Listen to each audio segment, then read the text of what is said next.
Hello and welcome to What Does This Data Say? I'm Ajay Prakash. On the night of June 12th, an Air India Dreamliner flight AI-171 lifted off from Ahmedabad on its way to London. 90 seconds later, both engines lost power. The aircraft plunged into a crowded neighborhood, killing 241 people on board and 19 on the ground.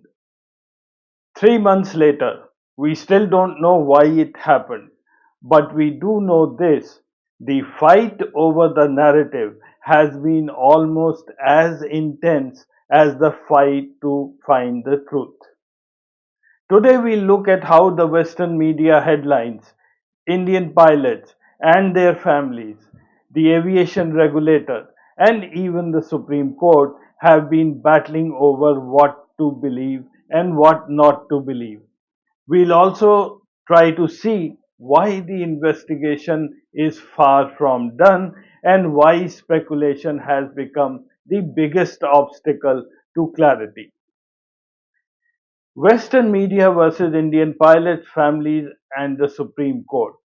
In the days right after the crash, several Western outlets, from the Wall Street Journal to the BBC, ran stories suggesting that the captain might have cut off fuel to both the engines. These stories came from leaked snippets of the cockpit voice recorder and from unnamed sources. Headlines like "Pilot Turned Off Engines" traveled fast and shaped the first story of AI-171. But in India, that story was met with anger. The Federation of Indian Pilots called the reports irresponsible and defamatory. The families of the pilots said that their loved ones were being made scapegoats. Even the civil aviation minister warned that it was wrong to jump to conclusions before the investigation had barely begun. And then came the turning point: petitions in the Supreme Court.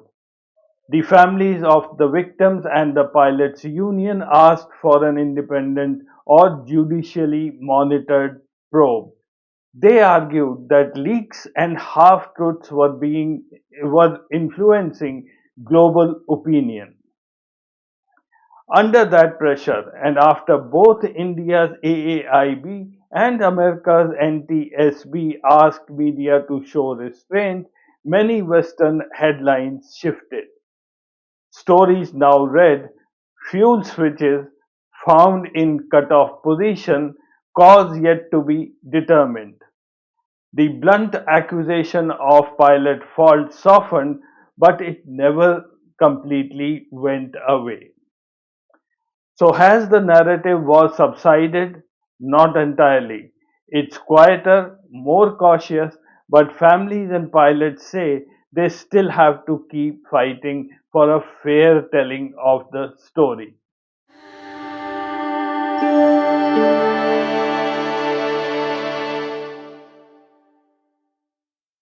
A lot of confusion began with the AAIB's preliminary report released about a month after the crash.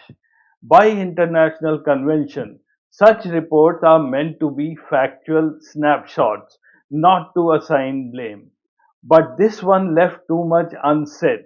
It noted that the fuel control switches were found in cutoff position, the very fact that fed the Western headline, but it said almost nothing about what investigators had checked in the throttle quadrant, the auto throttle system, or the engine control electronics. For ordinary readers, the silence looked like a clean chit for Boeing and GE, the aircraft manufacturer and the engine supplier. And the language of the report, dry, technical, poorly edited, was easily misinterpreted. It failed to spell out that finding the switches in cutoff is not the same as concluding that a pilot cut them off.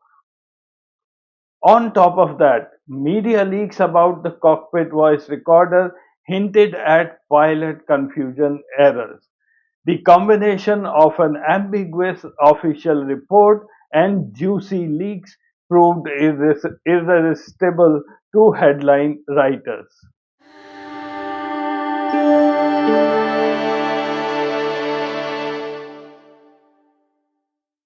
The Supreme Court hearings have since become the new stage for this drama. Petitioners, including victims' families and pilots' union, told the court that the investigation was biased and opaque. They asked for a judicially monitored inquiry. The court questioned the government. Why was the preliminary report so thin? What steps were being taken to preserve evidence and keep the process transparent? It observed that public confidence requires more than a closed door technical panel. These hearings shifted the conversation. They reminded the public and the media that the cause of the crash has not been established. For the families, it was also a moment of validation. They weren't alone in questioning the official narrative. Now, here's what we actually know. Seconds after takeoff, both engines lost thrust. The fuel control levers were found in the cutoff position. That's it. That is all the hard fact that can be stated today. We still don't know why the switches move. Investigators have not ruled out a mechanical or electronic failure in the engine control system, a sabotage angle, though no evidence has surfaced so far, an inadvertent human action in the stress of a takeoff, or even a deliberate act, which again has not been substantiated. The truth is that the investigation is still at the evidence collection and systems analysis stage. Any definite conclusion blaming the pilot, the machine, or anyone else would be premature.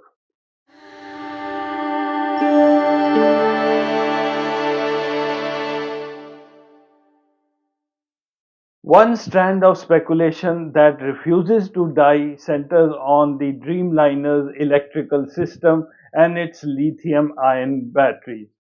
Old timers in aviation will remember that in 2013, the Boeing 787 fleet was grounded worldwide for several months because its battery packs were prone to thermal runaway and fire.